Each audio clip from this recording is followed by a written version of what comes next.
So you've heard it already. And I don't want you to believe what I'm going to share with you, and I don't want you to agree with me. But Miami has some symbology for me.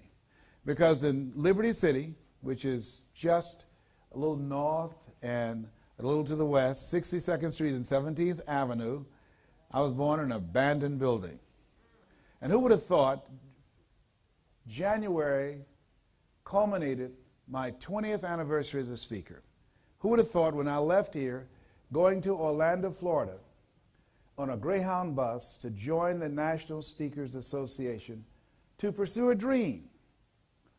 Just like you. You came here because you are looking for something that will, what Elizabeth Browning calls, release the imprisoned splendor.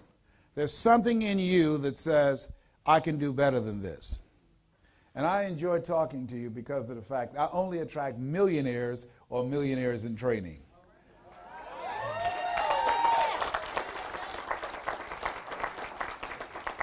So my goal is to put you in alignment with this vision that you have of yourself in your heart. Not in your mind, in your heart. There's a gentleman that passed about 2 years ago, had a church here in Miami, and he said something that I'll never forget. He said, even though we are made in the likeness and image of God and been given authority and dominion over everything on the face of the earth, we will never exercise authority and dominion over our lives until we exercise authority and dominion over what we are not. Did you get that? Even though we are made in the likeness and image of God and been given authority and dominion over everything on the face of the earth, we will never exercise authority and dominion over our lives and our circumstances until we exercise authority and dominion over what we are not. North of here, I was at Douglas Elementary School. I was in the 5th grade. A teacher looked at me and said, Mrs. Mary Ford Williams, he's among those students. Take him back to the 4th grade. I was labeled educable mentally retarded. I stayed in that consciousness, in that level of awareness, in my vision of myself, until that was interrupted by a gentleman whose house I'm going by today, Mr. Leroy Washington. And what Mr. Washington did was, he confronted me at a very crucial point in my life. Here I am, a junior at Booker T. Washington High School here in Miami. He said, young man, go to board and work this problem out for me. I said, sir, I can't do that. He said, why not? I said, sir, I'm not one of your students. He said, look at me. Yes, sir. Go to the board and work the problem out anyhow. I can't, sir. Why? Sir, because I'm educable mentally retarded. And as the students erupted in laughter, he came from behind his desk, Eric, and he looked at me and he said, don't ever say that again. Someone's opinion of you does not have to become your reality.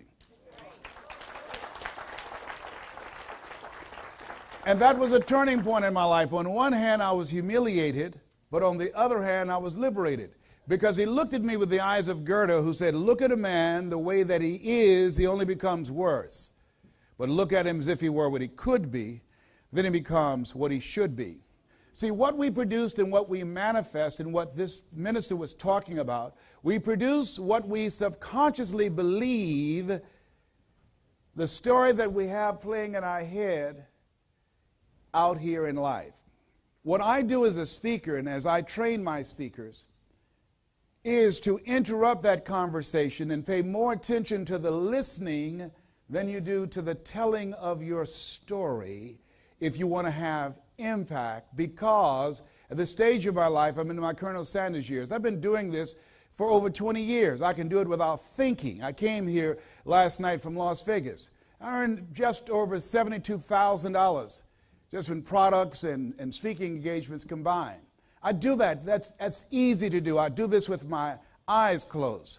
But the most difficult thing I've ever done, and it took me years to do, because of my circumstances, because of my environment, because of my associations, because of my life experience, and because of the story that was in my head, it took me years to overcome that story. One of the things that I always tell people, if you want to begin to change your life, you've got to have a personal empowerment regimen. I used to work on Miami Beach with my mother. And the families that I worked for, one of those families, Mr. Sadursky, when I would go into his office to shine his shoes, he would listen to Earl Nightingale, The Strangest Secret in the World. I'm sure he was curious by why was I in there so long, shining his shoes, and found various reasons to clean different areas of his office. And the reason was because of the fact that the information that was being provided, it began to affect me. It began to affect my attitude about myself. And so what happened was that unbeknownst to me, it began to get